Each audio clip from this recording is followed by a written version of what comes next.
Selamat pagi Bapak Ibu jemaat yang Tuhan Yesus kasihi. Saya senang pagi ini kita boleh bersama-sama lagi berkumpul untuk mendengarkan firman Tuhan. Kita tahu bahwa hari ini adalah minggu yang pertama ya. Kita memasuki bulan yang ke-6. Ya, minggu yang pertama memasuki bulan yang ke-6. Dan kita tahu juga minggu ini adalah minggu Trinitas ya, minggu Trinitas, di mana kita boleh menghayati kehadiran dari Allah Tritunggal, Bapa, Anak, dan Roh Kudus itu ya seutuhnya, sepenuhnya dalam kehidupan kita dan dalam pelayanan-pelayanan kita. Dan kita tahu juga bahwa kehadiran Tuhan itu menjadi kehadiran yang penting buat kita, karena kehadiran Tuhan itu adalah kehadiran yang menyatakan bahwa kita adalah umat yang beriman, umat yang setia kepadanya, dan umat yang senantiasa memberikan kehidupannya kepadanya. Marilah kita akan mendengarkan firman Tuhan pada pagi hari ini. Kita berdoa bersama-sama. Mari kita berdoa. Bapa dalam surga, kami mohon damai sejahtera dari Allah yang melampaui akal pikiran manusia itu, kiranya menguasai hati dan pikiran kami, menguatkan iman percaya kami bahwa Engkau adalah Allah, Engkau adalah Tuhan yang mengasihi kami. Dalam pemberitaan firman ini, biarlah Roh-Mu bersama-sama dengan kami, mengajari kami dan menolong kami untuk kami melakukan kebenaran demi kebenaran yang bersumber daripada Tuhan. Terima kasih Bapa buat segala sesuatu yang akan Engkau kerjakan ke depan ini. Dalam Kristus Tuhan kami sudah berdoa. Amin. Baik, mari kita membuka Alkitab kita. Ya, kita buka Alkitab kita dari Injil Matius ya. Dari Injil Matius, mari kita lihat ayat yang Matius 28, ya, Matius pasal 28. Kita melihat ayat 16 sampai dengan ayat yang ke-20. Matius pasal yang ke-28, ayat 16 sampai dengan ayat 20. Demikian firman Tuhan. Dan ke-11 murid itu berangkat ke Galilea, ke bukit yang telah ditunjukkan Yesus kepada mereka. Ketika melihat Dia, mereka menyembahnya. Tetapi beberapa orang ragu-ragu. Yesus mendekati mereka dan berkata, "Kepadaku telah diberikan segala kuasa di sorga dan di bumi. Karena itu pergilah, jadikanlah semua bangsa muridku, dan baptislah mereka dalam nama Bapa dan Anak dan Roh Kudus. Dan ajarlah mereka melakukan segala sesuatu yang telah kuperintahkan kepadamu, dan ketahuilah aku menyertai kamu senantiasa sampai kepada akhir zaman." Ya, judul renungan kita pada pagi hari ini, judulnya adalah menghayati keterlibatan Allah sebagai umat beriman. Atau kita balik, sebagai umat beriman kita harus menghayati keterlibatan Allah dalam hidup kita. Atau kalau kita lihat dalam bagian ini ya, atau dalam pasal yang ke-28 ini, khususnya ayat 16 sampai dengan ayat 20 itu seringkali dikatakan sebagai perintah agung atau sebagai amanat agung. Atau ada banyak orang mengatakan inilah pesan utama dari Tuhan Yesus. Jadi apa yang diinginkan oleh Tuhan Yesus terhadap kita, semuanya termaktub di dalam teks ini. Ya, dalam teks ini yang kita akan renungkan pagi hari ini. Ya, jadi saya mau katakan kepada saudara bahwa dalam amanat agung ini dikatakan bahwa Tuhan itu mau membuktikan sejauh mana keterlibatannya kepada kita, sejauh mana kehadirannya dalam hidup kita, dan sejauh mana kita mengerjakan segala tugas demi tugas ini. Dan sekali lagi saya katakan, ini adalah tugas agungnya. Ini adalah amanat agungnya. Dan ini tidak bisa kita tidak lakukan. Ya, jadi kalau gereja yang sehat, gereja yang kuat harus melakukan ini. Ya, melakukan amanat agung ini. Dan patronnya harus ini. Ya, jadi dalam arti banyak patron yang sudah Tuhan buat dalam Alkitab itu, tapi patron utama kita adalah dikatakan dalam bagian ini mengerjakan amanat agung ini, karena ini adalah perintah agung yang harus kita kerjakan. Ini tugas kita. Ini nanti menyambung kepada Kisah Rasul 1 ayat 8. Saya selalu berkata kepada saudara, minggu lalu kita sudah merayakan Pentakosta. Kenapa harus Roh Kudus terus turun? Supaya kita bisa mengerjakan amanat agung ini. Nah, pesan agung ini disampaikan oleh Yesus memang sebelum dia naik ke sorga, ya.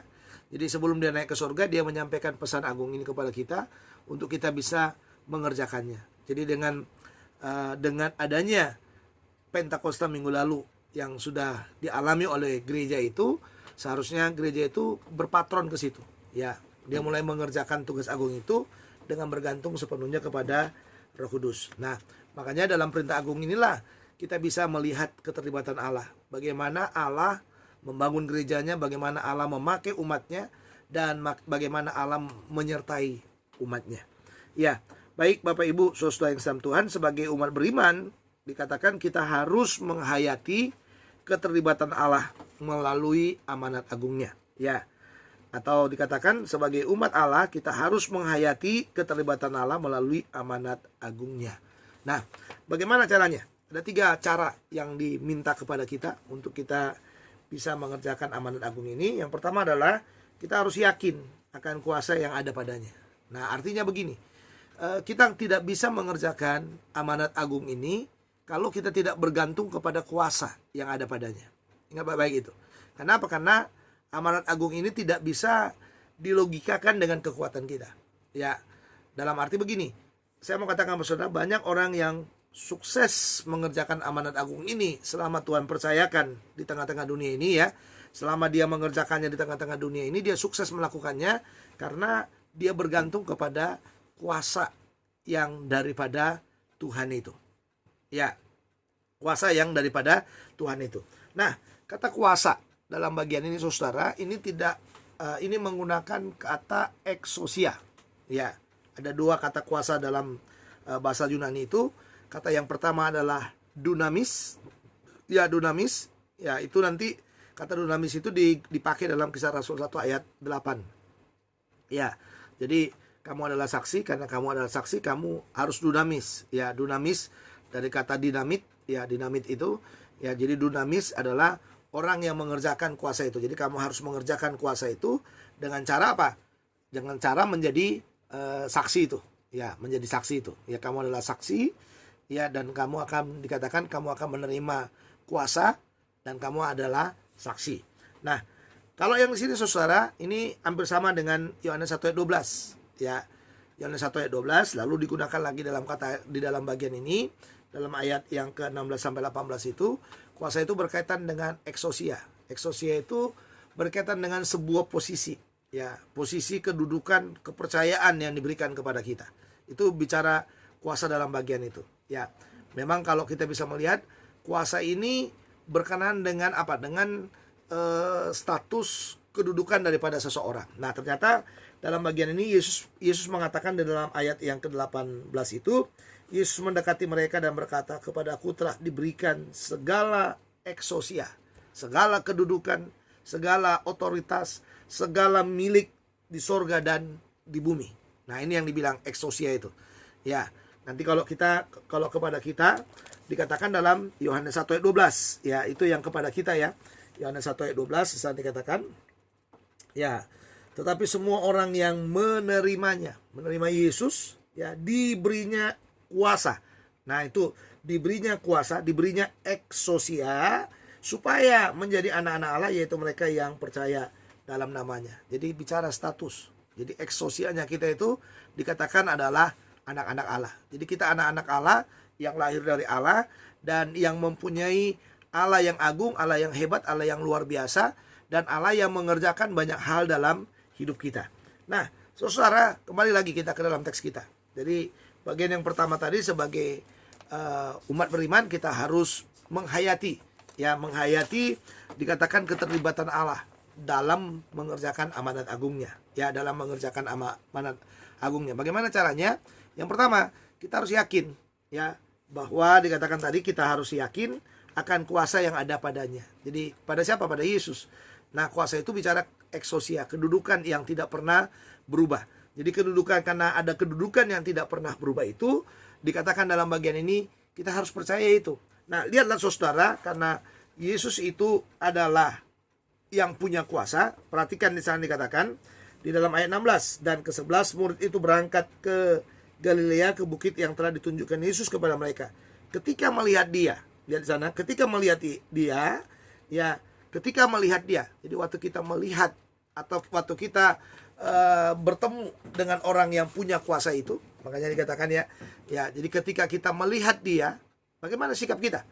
Ya, bagaimana sikap kita? Kalau kita yakin akan kuasa yang ada padanya, ketika kita melihat dia, bagaimana sikap kita? Nah, ternyata sikap yang ditunjukkan pada murid di dalam bagian ini ada dua. Sikap yang pertama sikap menyembah, dan sikap yang kedua adalah ragu-ragu. Ya, sikap menyembah dalam arti sikap yang menyembah itu artinya dalam bagian ini tunduk. Ya, tunduk karena apa? Karena otoritas tadi, karena kuasa yang ada pada Yesus itu. Ya, karena kuasa yang ada pada Yesus itu, dan kita tahu dia adalah orang yang berkuasa atas hidup kita, ya, berkuasa atas segala sesuatu dalam hidup ini, itu yang membuat kita menyembah. Nah, tetapi dikatakan ada murid-murid yang ragu-ragu juga. Mengapa ragu-ragu? Ini bicara waktu Yesus bangkit dari kubur. Mungkin mereka belum bertemu. Mungkin mereka belum tahu, ya, belum tahu akan kuasa daripada kebangkitan itu, akan kuasa yang ada padanya itu. Nah, itu sebabnya di dalam ayat 18 itu Yesus mempertegas, kepadaku telah diberi kuasa baik di sorga dan di bumi. Kenapa? Yang tadi saya katakan, karena keraguan. Ya, karena keraguan daripada murid-murid itu, ya, Yesus mempertegas bahwa dia adalah orang yang berkuasa, atau dia adalah orang yang diberi kuasa. Ya, diberi kuasa. Ya, dia adalah orang yang benar-benar berkuasa. Ya, menekankan kepada orang yang ragu-ragu tadi, supaya apa? Supaya mereka tidak ragu-ragu lagi. Makanya Tuhan katakan, kepadaku telah diberikan kuasa baik di sorga maupun di bumi. Dalam arti saudara, semua otoritas itu dalam, nah ini, karena ini kita dalam Minggu Trinitas, dalam ketrinitasan itu, dalam ketritunggalan itu dijelaskan kepada kita sekarang. Semua kuasa itu diberikan, ya, diberikan oleh Bapa kepada siapa? Kepada Kristus. Jadi Kristus yang menguasai baik sorga maupun bumi. Kristus yang berkuasa atas sorga dan atas bumi. Nah, ini tekanan yang luar biasa saudara.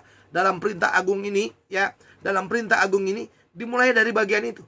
Karena nanti sebelum dia menyampaikan perintah agung itu yang ditekankan dalam ayat 18 itu. Kepadaku telah diberikan kuasa. Ya, dalam arti saudara, karena sekarang kuasa itu ada dalam Yesus. Nah, nanti dalam poin yang kedua, maka dia memberikan perintah agung itu kepada kita. Jadi kita harus percaya di sini, ya, yakin keterlibatan Allah dalam menghayati keterlibatan Allah dalam hidup kita. Kita harus yakin bahwa Tuhan Yesus itu adalah Tuhan yang berkuasa, Tuhan yang berotoritas, Tuhan yang mampu mengerjakan segalanya dalam hidup kita. Makanya nanti dalam mengerjakan tugas agung itu, dalam amanat agung itu, ya, kita tidak perlu takut, ya, kita tidak perlu gentar, ya, kita tidak menjadi diam, ya. Karena apa? Karena dia punya kuasa, ya, dia ada dalam hati kita, dia ada dalam hidup kita. Karena dia punya kuasa hadir dalam hidup kita, itu yang membuat kita bergerak, itu yang membuat kita mengerjakan pekerjaan-pekerjaan luar biasa dalam melayani dia melalui pekerjaan amanat agung yang diperintahkannya kepada kita. Ini bagian yang pertama. Ya, ini bagian yang pertama yang dikatakan kepada kita bahwa sebagai umat beriman kita harus menghayati keterlibatan Allah melalui amanat agungnya. Bagaimana caranya? Yang pertama adalah kita harus yakin akan kuasa yang ada padanya. Yakin akan kuasa yang ada padanya. Jadi tidak perlu saudara Anda lagi meributkan, ya, meributkan siapa itu Yesus, ya, apakah dia benar Tuhan, apakah dia Allah, dan lain sebagainya. Dengan adanya kuasa yang ada padanya di sorga, kepadaku telah diberikan. Jadi Allah Tritunggal itu sepakat memberikan kuasa itu kepada siapa? Kepada Yesus, ya, kepada Yesus, ya, dengan catatan dikatakan kepadaku telah diberikan kuasa baik yang di sorga maupun yang di bumi. Ini meyakinkan kita nanti dalam pekerjaan amanat agung itu, dan ini meyakinkan kita juga bahwa kita tidak ragu lagi akan kehadiran Yesus, akan kuasa yang ada pada Yesus, ya, untuk kita bisa bergerak melalui pekerjaan agung ini. Yang kedua, saudara, dikatakan lagi, ya, jadi sebagai umat beriman kita harus menghayati keterlibatan Allah dalam amanat agungnya dalam hidup kita. Bagaimana caranya? Yang pertama tadi, kita harus yakin akan kuasa yang ada padanya. Yang kedua, kita harus siap mengerjakan perintahnya. Kita harus siap mengerjakan perintahnya. Nah, apa perintahnya saudara? Perintahnya dikatakan karena itu. Jadi berkaitan tadi, ya. Jadi ada kuasa Ya, kepadaku telah diberikan kuasa baik di sorga dan di bumi. Ini yang kita yakini. Dan sekarang dikatakan karena ada kuasa padanya, maka dibilang karena itu. Ya, karena apa? Karena itu katanya. Karena itu apa yang dikatakan, pergilah, jadikanlah semua bangsa muridku dan baptislah mereka dalam nama Bapa dan Anak dan Roh Kudus, dan ajarlah mereka melakukan segala sesuatu yang telah kuperintahkan kepadamu. Jadi apa perintahnya? Perintahnya adalah jadikanlah semua bangsa muridku. Ya, jadikanlah semua bangsa muridku. Dengarkan saudara, jadikanlah semua bangsa muridku. Jadi wujud dari kuasa yang diberikan Yesus, ya, yang ada pada Yesus, ya, yang diberikan Allah Tritunggal kepada Yesus itu, dan wujud daripada kuasa itu dikatakan kepada kita karena di dalam Dia adalah ada kuasa dan Dia terlibat dalam hidup kita, hadir dalam hidup kita, menyertai kita dikatakan. Maka dikatakan jadikanlah semua bangsa muridku. Kata jadikan dalam bagian itu saudara, itu menggunakan apa namanya, waktu tindakan, ya, yang tidak hanya dilakukan satu kali, ya, tidak hanya dilakukan satu kali, tetapi saudara dikatakan jadikan semua bangsa ini tindakan yang menekankan tindakan dimulainya satu pekerjaan itu. Jadi dalam arti begini, ini adalah titik sebuah pergerakan, ya, pergerakan dalam arti pergerakan yang tidak pernah berhenti, pergerakan yang benar-benar pergerakan yang kita lakukan seumur hidup kita. Ya, seumur hidup kita. Apa itu saudara? Jadikanlah semua bangsa muridku. Dalam arti pergerakan itu adalah pergerakan menjadikan banyak orang atau menjadikan orang-orang yang belum percaya. Ya, orang-orang yang belum percaya, orang-orang yang belum tahu Yesus, dikatakan kita harus menjadikan mereka muridnya. Ini tekanannya luar biasa. Jadikanlah semua bangsa muridku. Jadi tekanannya, tindakan pemulihan itu, arah geraknya bukan kepada orang yang sudah percaya. Arah geraknya adalah kepada mereka yang belum percaya. Ya, belum percaya. Nah, dikatakan dalam bagian ini, bagaimana cara melakukan itu? Dengan cara pergi. Pergi itu bicara apa? Ini titik awal. Ya, jadi titik awal tadi mulailah. Ya, mulailah muridkan.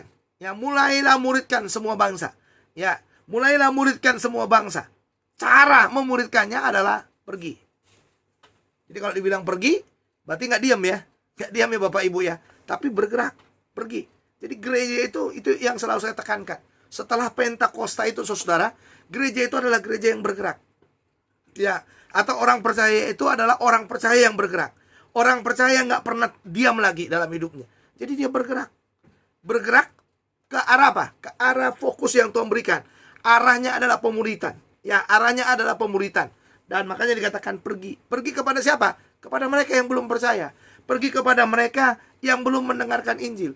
Pergi kepada mereka yang membutuhkan kabar baik, yang membutuhkan keselamatan. Dan diminta kepada kita untuk memuridkan mereka, untuk menjadikan mereka murid. Makanya dikatakan jadikanlah semua bangsa muridku. Itu tekanan utamanya. Ya, jadikanlah semua bangsa muridku dengan cara apa? Pergi. Nah, setelah pergi saudara, dia pergi, dia bergerak, pasti ada orang yang dimenangkan. Nah, orang yang dimenangkan, orang yang percaya itu dikatakan baptis. Ya, baptislah mereka. Baptis ini bicara apa? Bawalah mereka untuk menerima percaya mereka. Jadi kalau orang dibaptis dalam nama Bapa, Anak dan Roh Kudus, jadi mereka harus menerima Yesus. Setelah mereka menerima Yesus dikatakan mereka dibaptis. Ya, baptisan itu bicara apa saudara? Baptisan itu bicara mereka proklaim kepada dunia. Mereka menunjukkan kepada dunia ini bahwa mereka adalah milik Yesus. Bahwa mereka juga adalah orang-orang yang akan siap memuridkan yang lain. Dalam arti begini, mereka telah ditangkap, mereka sudah dibawa percaya kepada Yesus. Karena mereka percaya kepada Yesus, sekarang mereka akan mengerjakan pekerjaan yang pernah dilakukan oleh orang yang menangkap mereka, oleh orang yang membawa mereka kepada Yesus. Ya, sekarang dengan mereka dibaptis itu, mereka mau menunjukkan kepada dunia ini bahwa mereka adalah milik Yesus yang siap mengerjakan pekerjaan yang sama seperti pekerjaan yang dilakukan oleh orang yang telah memenangkan mereka. Berarti saudara, bisa kita lihat bahwa pemuritan itu bicara multi tugas di dalamnya. Ya, atau saya katakan kalau dalam dunia bisnis dikatakan pemuritan itu bicara multi level. Ya, tindakan. Jadi ada orang yang memenangkan, dan orang yang dimenangkan. Ya, kalau istilah bisnis dikatakan ada orang yang diprospek, orang yang diprospek itu akan mengerjakan, ya kan? Ya, mengerjakan pekerjaan seperti yang dilakukan oleh orang yang memprospek dia tadi itu, ya, supaya dia bisa mengerjakan pekerjaan yang persis sama, ya, dan sekarang mereka sama-sama mengerjakannya. Nah, ini yang dikatakan kalau dalam dunia bisnis dikatakan, dalam dunia dalam dunia bisnis sekarang dikatakan dengan multi level, ya, multi level. Dan kalau kita multi pelayanan atau multiplikasi rohani, ya, multiplikasi rohani. Jadi multiplikasi rohani kita itu adalah kita memenangkan orang, ya, kita memenangkan orang, kita membawa dia dibaptis, dan setelah dia dibaptis, saudara, dikatakan di dalam bagian ini, ajarlah mereka. Nah, dikatakan dalam bagian itu, saudara, di dalam ayat yang ke-20 itu, dan ajarlah mereka melakukan segala sesuatu yang telah kuperintahkan kepadamu. Ya, jadi lihat di sana, para rasul, para murid, ya, para murid, ada Tuhan Yesus. Ya, para murid itu adalah orang yang dimenangkan oleh Yesus. Lalu orang yang dimenangkan oleh Yesus itu diberikan perintah untuk mengerjakan, ya, mengerjakan amanat agung. Cara mengerjakan amanat agung itu tadi, mereka pergi, ada yang dimenangkan itu termasuk saya, termasuk saudara, ya. Adalah bagian dari pelayanan dari para rasul kepada orang-orang yang percaya itu, ya.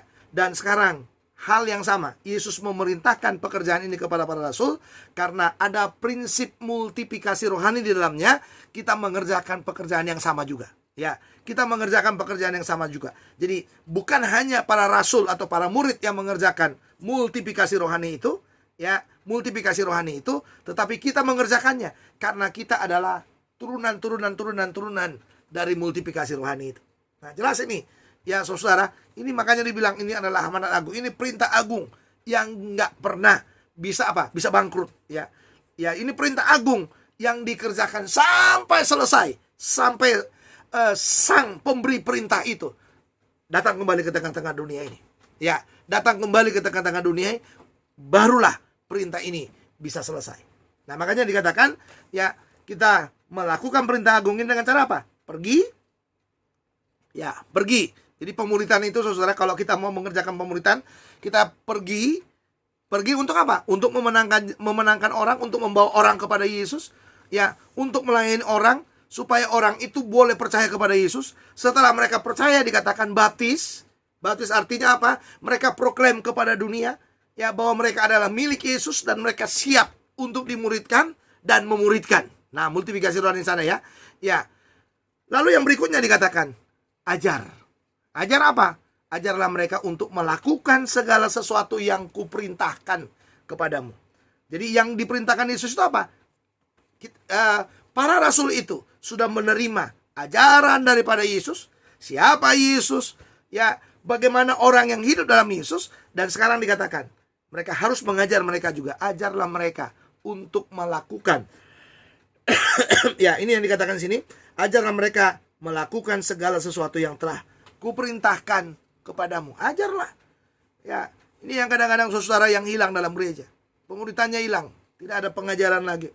Ya, banyak orang di gereja itu, saudara, tidak bertumbuh dalam pengajaran yang benar. Ya, tidak bertumbuh dalam pengajaran yang benar, tidak bertumbuh dalam pengajaran yang seimbang. Kadang-kadang dia menerima pengajaran, tapi kadang-kadang pengajaran yang ekstrim.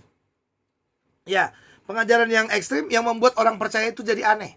Padahal di dalam proses amanat agung ini, dalam proses pemuritan ini, sebenarnya saudara tidak bicara keanehan.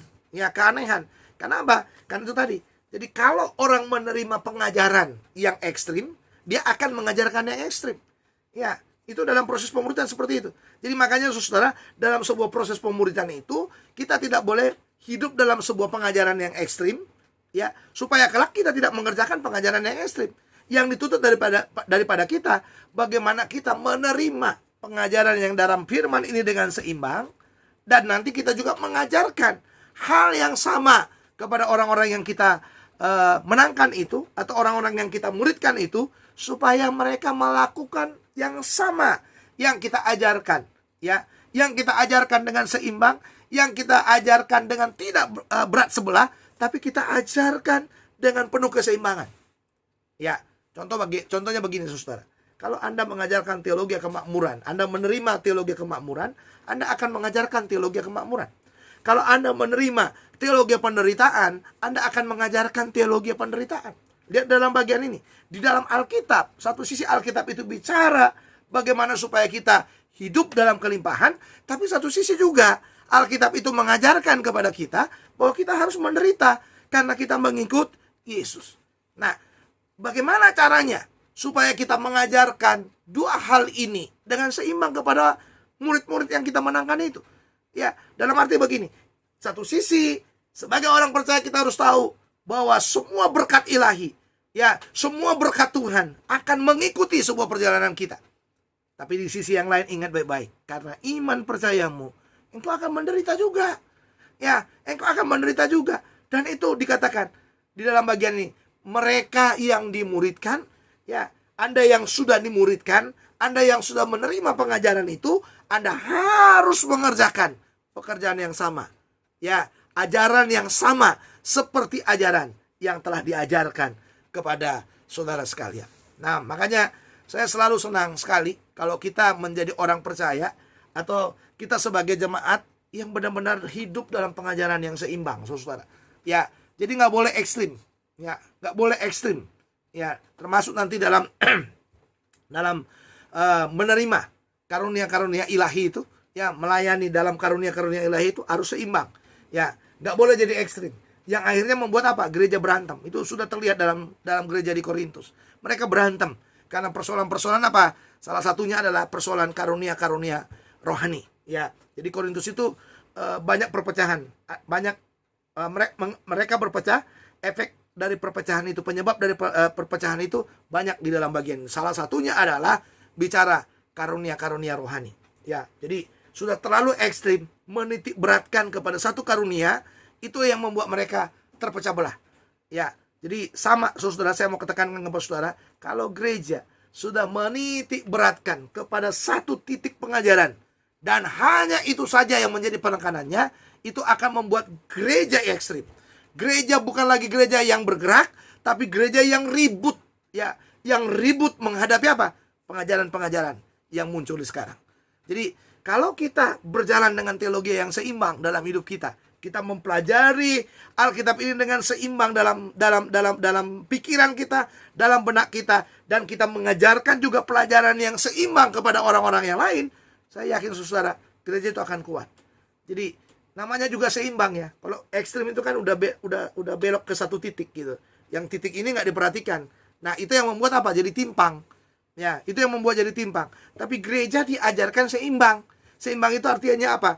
Gereja itu berdiri, ya, dalam pengajaran yang yang bisa dipahami dengan baik dalam hidup ini. Nah, ini yang kedua yang harus kita ingat dalam bagian ini, ya, sebagai umat beriman, ya, dikatakan tadi dalam bagian ini, ya, saudara, sebagai umat beriman dikatakan kita harus menghayati keterlibatan Allah dalam perintah amanat agung itu. Bagaimana caranya? Yang pertama, kita yakin akan kuasa yang ada padanya. Yang kedua, kita siap mengerjakan perintahnya. Dan yang ketiga, yang terakhir, ya, kita harus percaya akan penyertaannya. Ya, yang ketiga itu bicara kita harus percaya akan penyertaannya. Artinya apa? Ya, artinya begini, kita mengerjakan pekerjaan ini tidak sendiri. Tidak sendiri. Ya, kita mengerjakan perintah ini bersama dengan apa? Dengan orang yang memberi kuasa, dengan orang yang punya kuasa tadi itu. Kepada aku telah diberikan kuasa, kepada Yesus. Dan sekarang kepada kita, kuasa yang diberikan kepada Yesus itu sekarang diwujudkan dalam bentuk tadi yang saya katakan dalam amanat agung itu. Dan yang ditekankan yang terakhir kepada kita adalah ketahuilah. Jadi kita harus tahu semua, ketahuilah. Dan dari kata ketahui itulah muncullah percaya kita. Makanya dikatakan percaya akan penyertaannya. Makanya dikatakan ketahuilah, aku menyertai kamu, dikatakan di sana. Dan ketahuilah aku menyertai kamu. Yang kedua ada tekanan kata senantiasa. Berarti kalau dibilang senantiasa, Allah senantiasa terlibat. Makanya itu yang kita hayati dalam hidup kita. Keterlibatan Allah dalam proses pemuridan itu harus kita hayati. Ya, karena dikatakan ada kata senantiasa. Ya, terus menerus. Dalam arti keterlibatan Allah itu tidak berhenti dalam satu titik, tapi terus menerus. Selama saudara bergerak, Allah juga bergerak. Atau kalau Anda nggak bergerak, Allah senantiasa akan menggerakkan Anda. Ya, akan menggerakkan kita. Kalau kita tidak mengerjakannya, Allah akan menggerakkan kita untuk bisa mengerjakannya. Itu titik kata senantiasa itu sangat kuat di sana. Ya, jadi keterlibatan Allah dalam penyertaannya itu, ya, penyertaannya itu adalah keterlibatan yang kekal adanya. Kekal adanya. Jadi kalau Anda bergerak, dia senantiasa menyertai. Kalau Anda tidak bergerak, dia akan menggerakkan kita. Ya, dia akan menggerakkan kita. Untuk apa saudara-saudara? Untuk mengerjakan pekerjaan ini. Dia menggerakkan kita supaya kita bisa bergerak, supaya kita bisa mengerjakan. Nah, ini dikatakan amanat agung ini. Makanya dikatakan, ketahuilah aku menyertai kamu senantiasa. Limitnya dikatakan akhir zaman. Limitnya akhir zaman itu dari titik dimulainya perintah agung ini sampai kepada titik kedatangannya. Ya, kepada titik kedatangannya, selama perintah agung ini dikerjakan, dikatakan aku menyertai engkau senantiasa. Sampai kesudahan dari perintah ini, sampai perintah ini selesai kita kerjakan, dia senantiasa menyertai kita di sana. Jadi ini titik tolak yang luar biasa buat kita. Ini yang membuat kita berani, saudara. Kenapa? Ada penyertaan Allah di sana. Ya, penyertaan Allah, ada keterlibatan Allah, ada sesuatu yang mulia yang Tuhan kerjakan buat kita. Jadi nggak ada yang digentarkan. Apa yang harus kita gentarkan? Ya, Allah ada kok. Makanya itu yang saya tekankan kepada saudara. Sebelum kita bergerak, Allah sudah bergerak. Sebelum kita datang kepada orang untuk cerita Injil, Allah sudah menggugah hatinya. Allah sudah menjamah hatinya. Ya, makanya saudara rajin berdoa, rajin meminta kepada Tuhan, kepada siapakah saya harus pergi hari ini? Kepada siapakah saya harus memberitakan kabar baik itu? Ya, atau kita berdoa, siapakah yang akan kumuridkan? Berilah aku seseorang yang akan kumuridkan. Nah, ini saudara, kalau kita berdoa seperti itu, Tuhan akan kasih kepada kita. Tuhan akan menuntun kita. Tuhan akan membawa kita kepada orang yang siap menerima pelayanan, pemberitaan, berita amanat agung itu. Nah, ini tekanan yang gak bisa kita buang dalam hidup kita. Ini tekanan yang sangat luar biasa. Selama orang percaya bernapas, selama kita ada di muka bumi ini, kita gak bisa lepas dari pekerjaan amanat agung ini. Ya, kenapa? Allah terlibat, Allah hadir. Karena dikatakan, ketahuilah, taulah, senantiasa aku menyertai engkau sampai akhir zaman. Sampai kita tuntas mengerjakan pekerjaan agung ini. Ya, sampai kita selesai mengerjakan pekerjaan agung ini. Jadi apa yang kurang lagi buat gerejanya? Nggak ada. Ya, gerejanya yang sekarang harus menghayati keterlibatan Allah. Kita sebagai gereja harus menghayati bahwa Allah itu hadir dalam setiap pelayanan kita. Allah itu hadir dalam setiap tugas yang diberikan kepada kita. Allah itu bersama-sama dengan kita. Dan dia siap bergerak juga bersama-sama dengan kita. Ya, sebagai umat beriman kita harus menghayati keterlibatan Allah melalui amanat agungnya. Bagaimana caranya? Yang pertama, yakin akan kuasa yang ada padanya. Yang kedua, siap mengerjakan perintahnya. Dan yang ketiga, percaya akan penyertaannya. Mari kita berdoa Bapak Ibu. Ya, kita berdoa kepada Tuhan supaya kita diberi kekuatan untuk mengerjakan perintah agung ini. Bapa, kami mohon kekuatan kuasa yang daripadamu untuk kami segera bergerak mengerjakan pekerjaan agung, pekerjaan amanat agung ini, supaya kami mengerjakannya dengan berfokus kepada Tuhan, dengan terarah kepada Tuhan, sehingga tidak ada pekerjaan yang tidak kami selesaikan.